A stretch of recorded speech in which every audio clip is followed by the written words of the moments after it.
Hello मित्रमैत्रिणींनो, आज मी तुमच्यासाठी एका नवीन कथेचा रिव्ह्यू घेऊन आले. तर आहात ना तयार? हो. तर काय आहे, आज मी तुमच्या हृदयाची धडकन वाढवणाऱ्या कथेचा रिव्ह्यू घेऊन आली आहे. आय एम शुअर कथेचा हा रिव्ह्यू ऐकताना तुमची ही धडकन तेज होणार आहे बरं का. आणि एक अजीबशी ओढ कथा संपूर्ण वाचल्याशिवाय तुम्हाला स्वस्थ बसू देणार नाही आहे. चला, तर सुरुवात करूया आजच्या कथेला. चांगल्या माणसांना नेहमी चांगलीच माणसं भेटतात का? याबद्दल तुमचं काय मत आहे? पण हो, असंही घडू शकतं हां. आणि त्यांच्यासोबत नेहमीच चांगलंसुद्धा होतं. याचंच उत्तम उदाहरण देणारी कथा म्हणजे धडकन बीट्स फॉर यू, एक हळवी प्रेमकथा. तर आजची कथा आहे लेखिका प्राची परांडे यांची. त्यांच्या अनेक कथांनी वाचकांच्या मनावर अधिराज्य गाजवलंय, स्पेशली घरंदाज या कथेने. हो, पण सॉरी, मी आज त्यांच्या दुसऱ्याच कथेचा रिव्ह्यू घेऊन आले बरं का. कारण त्यांच्या स्वतःच्या मते ही कथा घरंदाजप्रमाणेच आणखी वाचकांपर्यंत पोहोचायला हवी अशीच होती. तर कथेचं नाव आहे धडकन. कथेची सुरुवात होते ते एका बसला होणाऱ्या अपघाताने. त्या अपघातात जखमी झालेली असते अर्णवी, कथेची नायिका. शुद्धीवर आल्यावर तिला जाणवतं तिच्या हृदयाची धडधड तिची नाहीच आहे. कोणा दुसऱ्याच हृदयाचे ठोके तिला तिच्या हृदयात जाणवत होते. आणि तिला कळत नव्हतं की ही अधुरी जाणीव कशाची आहे, का उगाचच एक बेचैनी तिला छळत आहे. कथा पुढे सरत जाते तेव्हा बरेच दिवसांनी तिला कळतं की आपल्याला त्या रात्री एका फॉरेस्ट ऑफिसरने वाचवलेलं. तिला त्या ऑफिसरला भेटून त्याचे मनापासून आभार मानायचे असतात. तो ऑफिसर असतो सर्वांश चौधरी, कथेचा नायक. RFO सर्वांश चौधरी. तिकडं सर्वांश चौधरीची अवस्था थोडीफार अशीच असते. त्या काळोख्या रात्री अपघातात जखमी झालेल्या अर्णवीला तो पाण्यातून बाहेर काढतो. अर्धवट बेशुद्धीत असलेल्या थरथरणाऱ्या तिला वाचवतो तेव्हा मात्र त्याने तिचा रक्ताने आणि चिखलाने माखलेला चेहरा पाहिलेला नसतो.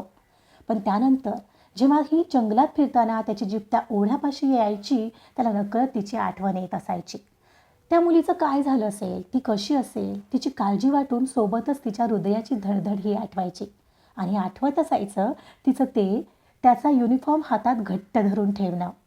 त्याच्या सहकाऱ्यांना सुद्धा तिच्याबद्दल त्याचं विचारात हरवणं जाणवत असतं. शिवाय त्याचा बालपणीचा जीवाभावाचा मित्र प्रतापलाही ते जाणवत असतं. प्रताप हे या कथेतील पोलीस इन्स्पेक्टरचं नायकाच्या जवळचं पात्र आहे. थोडक्यात कथेत त्या प्रसंगानेच नायक नायिकेत एक न दिसणारा बंध निर्माण झालेला असतो.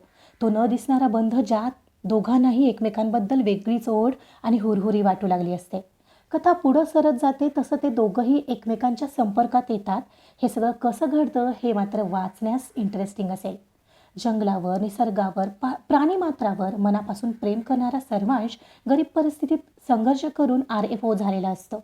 आणि पुढे जाऊन दोघांनाही एकमेकांसाठी फिलिंग असल्याचं लक्षात येतं. पण अर्णवीचं लग्न आधीच ठरलेलं असतं.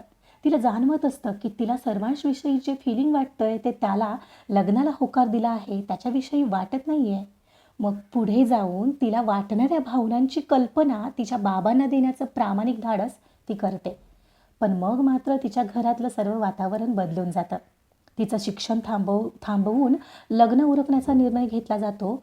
कोणी अनोळखी आपल्या मुलीला प्रेमाच्या जाळ्यात ओढतोय असं समजून तिचे वडील तिच्यावर चांगलेच संतापतात. मग मात्र एक दिवस सर्वांश तिच्या वडिलांना भेटतो आणि बोलून घेतो एकमेकांच्या नात्याविषयी. मग अर्णवीचे वडील का भेटायला तयार होतात सर्वांशला? नेमकी काय होती सर्वांची कथा आणि कोणती विलक्षण अट होती तिच्या वडिलांची? कोणते संघर्ष वाटायला येतात त्यांच्या नात्यात आणि तो सिद्ध करू शकतो का त्या सर्वांविरोधात स्वतःला? एकत्र येऊ शकतील का ती दोन हृदयं आणि होऊ शकेल का त्यांची धडकन एक? रॉजर लिली या वाघांच्या जोडीप्रमाणे सर्वांश आणि अर्णवीची फुलत जाणारी प्रेमकथा जी शेवटपर्यंत नक्कीच तुमची ही धडधड वाढवेल. नक्की वाचा प्रतिलिपीवर धडकन बीट्स फॉर यू. खाली डिस्क्रिप्शन बॉक्समध्ये लिंक देते, नक्की वाचा. आणि आपल्याला ही कथा आवडली असेल तर या व्हिडिओला लाईक आणि कॉमेंट्सही करा. आणि याच प्रकारचे कथांचे रिव्ह्यू ऐकण्यासाठी, माझ्या कथा आणि माझ्याच आवाजात ऐकण्यासाठी चॅनलला सुद्धा सबस्क्राईब करा. थँक्यू.